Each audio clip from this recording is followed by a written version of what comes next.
C'est l'heure du journal de l'Afrique, soyez les bienvenus sur France 24. À la une ce soir, l'arrestation de l'opposant camerounais Maurice Kamto. Le président du MRC, le mouvement pour la renaissance du Cameroun, a été interpellé ce lundi à Douala.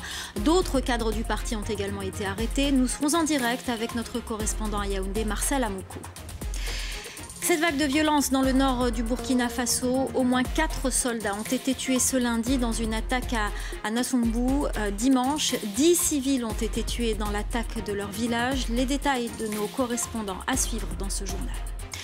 Enfin, nous terminerons par le Bénin. Nous irons visiter Gambier, la plus grande cité lacustre d'Afrique. Elle attire de nombreux touristes du monde entier, mais sa population ne profite pas des retombées de ce succès. Reportage de nos équipes à la fin de ce journal. Cette information en provenance du Cameroun. Maurice Kamto, le président du MRC, le mouvement pour la renaissance du Cameroun, a été interpellé ce lundi à Douala, au domicile d'un de ses lieutenants. D'autres cadres du parti ont également été interpellés. Ces arrestations font suite à un week-end émaillé de violence. Nous retrouvons tout de suite notre correspondant à Yaoundé, Marcel Amoko. Marcel, l'arrestation de Maurice Kamto a été confirmée par son parti.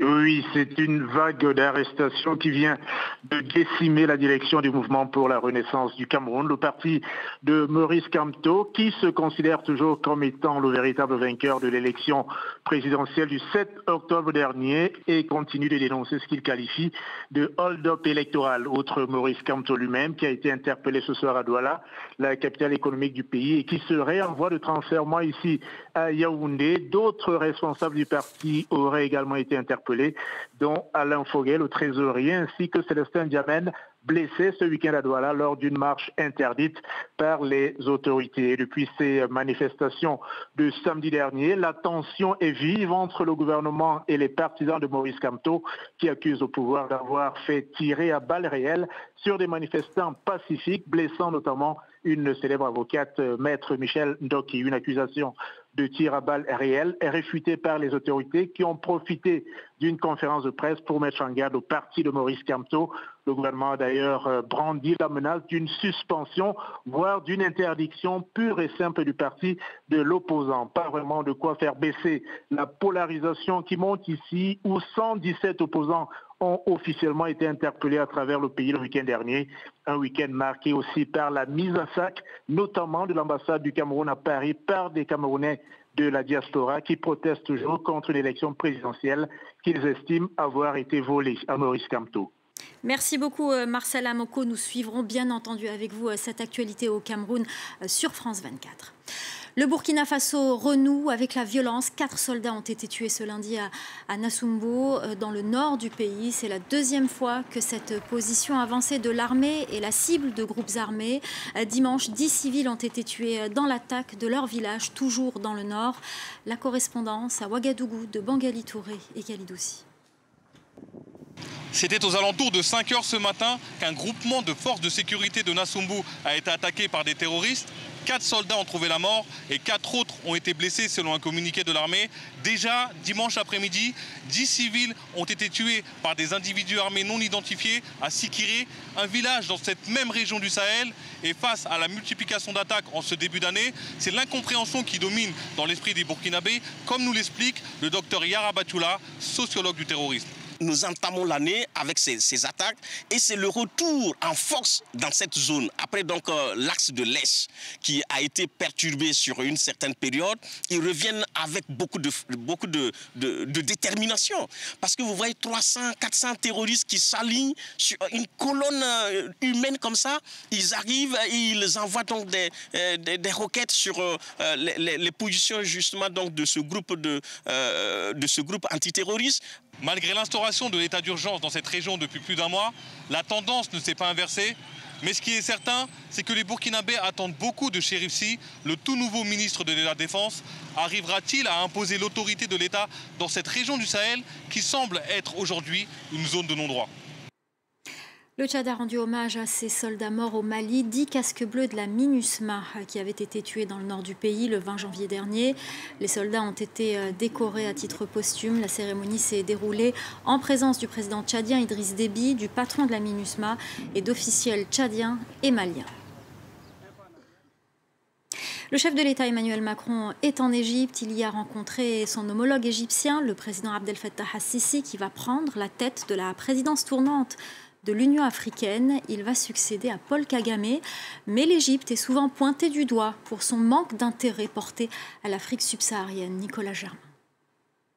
Emmanuel Macron n'a pas seulement rencontré son homologue égyptien ce lundi, mais l'homme qui, dans quelques jours, va prendre la présidence tournante de l'Union africaine. Une de nos priorités, c'est la lutte contre le terrorisme qui vise nos pays et nos intérêts. Il nuit au développement de nos pays et à la prospérité de nos peuples. À la tête de l'Union africaine, Abdel Fattah al-Sisi va remplacer le Rwandais Paul Kagame. Les deux hommes ont en commun d'avoir été élus avec plus de 97% des voix lors de la présidentielle dans leur pays. Tous les deux sont régulièrement accusés par des ONG de violer les droits de l'homme. Ainsi, depuis l'arrivée au pouvoir du maréchal al-Sisi en 2013, Human Rights Watch estime à 60 000 le nombre de personnes arrêtées et systématiquement torturées. Ces ONG n'attendent donc pas d'avancée majeure de l'Union africaine sur la question des droits humains cette année. Les économistes, eux, voudront savoir si le président égyptien va poursuivre les réformes de son homologue rwandais. Aujourd'hui, plus de 80% du budget de l'Union dépend de partenaires étrangers comme l'Union européenne. Pour l'heure, seule une vingtaine de pays africains soutient l'idée d'une taxe de 0,2% sur les produits importés pour financer l'institution. Autre dossier majeur pour le continent et la dizaine de pays qu'il traverse, la question du Nil. La construction du barrage de la Renaissance sur le fleuve en Éthiopie inquiète l'Égypte. Le Caire redoute que cela affecte son accès à l'eau et il essaye de trouver des partenaires pour le soutenir. Mais beaucoup en Afrique subsaharienne pensent que l'Égypte ne se passionnera pas pour l'Union africaine. Traditionnellement, elle s'intéresse davantage aux événements qui se déroulent au Moyen-Orient. Ces images nouveau au Parlement en République démocratique du Congo. C'est ce lundi que les députés fraîchement élus ont pris place dans l'Assemblée. Parmi les 500 députés, une majorité est acquise au camp du président sortant, Joseph Kabila. La coalition qui a soutenu le président Félix Tshisekedi est minoritaire. Les nouveaux élus ont assisté à la première plénière dirigée par un bureau provisoire. Côte d'Ivoire, Alassane Ouattara pourrait bien briguer un troisième mandat en 2020. C'est ce qu'il a laissé entendre lors du congrès ordinaire de son parti, le RHDP. Le président ivoirien a annoncé qu'il ferait part de sa décision l'année prochaine. Les précisions à Abidjan de notre correspondante Aïs Brook. Il émanait un petit air de campagne électorale ce samedi au stade Félix Houphouët-Boigny à Abidjan. Des dizaines de milliers de militants s'étaient rassemblés pour le premier congrès ordinaire du RHDP, le parti unifié voulu par Alassane Ouattara. Ce grand rassemblement a plutôt réussi son pari. En effet, il voulait faire une démonstration de force à 1 an et demi de la présidentielle de 2020. Mais selon certains analystes, eh bien, la rupture avec le PDCI d'Henri Konan Bédié met à mal les ambitions de créer ce grand parti unifié. C'est une victoire à demi-teinte dans la mesure où le PDCI, à proprement parler, n'y était pas. Donc on se demande si c'est un RHDP unifié ou alors si c'est le RDR qui se réunit pour changer simplement de dénomination. Dans la mesure où le seul parti d'envergure qui était présent, c'est l'UDPCI, qui on le sait à la dernière présidentielle, c'était moins de 3% de l'électorat ivoirien. Pendant son discours, le président ivoirien Alassane Ouattara a laissé planer le doute. Il ne dévoilera que l'année prochaine s'il est candidat ou non à sa propre succession. Le candidat RHDP aux élections de 2020 sera choisi à l'issue d'un nouveau congrès en 2020. Et il pourrait s'agir, selon Alassane Ouattara, de primaires ouvertes où chacun pourrait être candidat, même les absents. Tout le monde a bien compris qu'il faisait ainsi référence à Guillaume Soro, le grand absent de ce week-end. Le président de l'Assemblée nationale va d'ailleurs démissionner de son poste de président de l'Assemblée nationale. Mais pour beaucoup d'observateurs, et c'est un moyen pour Guillaume Soro de prendre un petit peu de recul et de mieux revenir en 2020. Pour terminer, je vous emmène à la découverte de la plus grande cité lacustre d'Afrique. Il s'agit de Gamvier, au sud du Bénin, une véritable carte postale qui attire de nombreux touristes venus du monde entier. Mais la population ne profite pas du succès de sa ville. La majorité de ses habitants vit dans des conditions difficiles. Un reportage signé Emmanuel Sodji. Vu d'en haut, le paysage est exceptionnel. Nous sommes à Gamvier, où l'authenticité du mode de vie en fait une destination touristique prisée. Mais les touristes ne sont pas vraiment les bienvenus ici. Les résidents en ont assez de jouer les figurants. Les gens de Gamvier sont hostiles, tout simplement parce qu'ils ne bénéficient pas des retombées économiques du tourisme. Donc c'est une grande frustration qu'ils ressentent. Et nous qui sommes du domaine du tourisme, nous n'avons pas les arguments pour les convaincre. Les habitants ont su s'adapter à un milieu sans eau courante ni électricité dans la plupart des maisons. Mais ils réclament au moins des soins de qualité.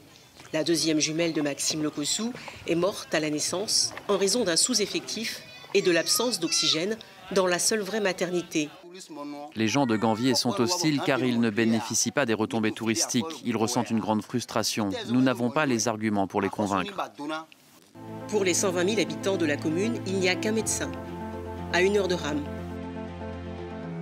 L'éloignement des centres de santé favorise la prolifération d'établissements illégaux comme celui-là. Ici, ce sont des agents paramédicaux qui font office de personnel soignant. Les consultations sont plus chères, mais l'avantage, c'est la possibilité de payer à crédit. On fait le planning familial, les accouchements et on traite le paludisme pour les femmes enceintes. Le problème, c'est qu'il n'y a pas de pharmacie à Ganvié. Quand on prescrit des médicaments, c'est compliqué. À Ganvié, pas moins de 60% des familles vont chez un guérisseur faute de moyens financiers. Mais après plusieurs mois de consultation, ce tradit praticien reconnaît qu'il ne peut rien faire de plus pour ce petit atteint d'une malformation. Il y a beaucoup de monde qui vient ici, mais parfois je dois les envoyer à l'hôpital sur la terre ferme, car il n'y a pas d'hôpital digne de ce nom ici. Le mal-être des populations porte un sérieux préjudice au tourisme à Ganvié. Les habitants attendent la concrétisation d'un projet de réhabilitation de leur cité, promis par les autorités pour doper le tourisme. Il est censé améliorer leurs conditions de vie. Voilà, c'est la fin du journal de l'Afrique. Restez avec nous, l'info continue sur France 24.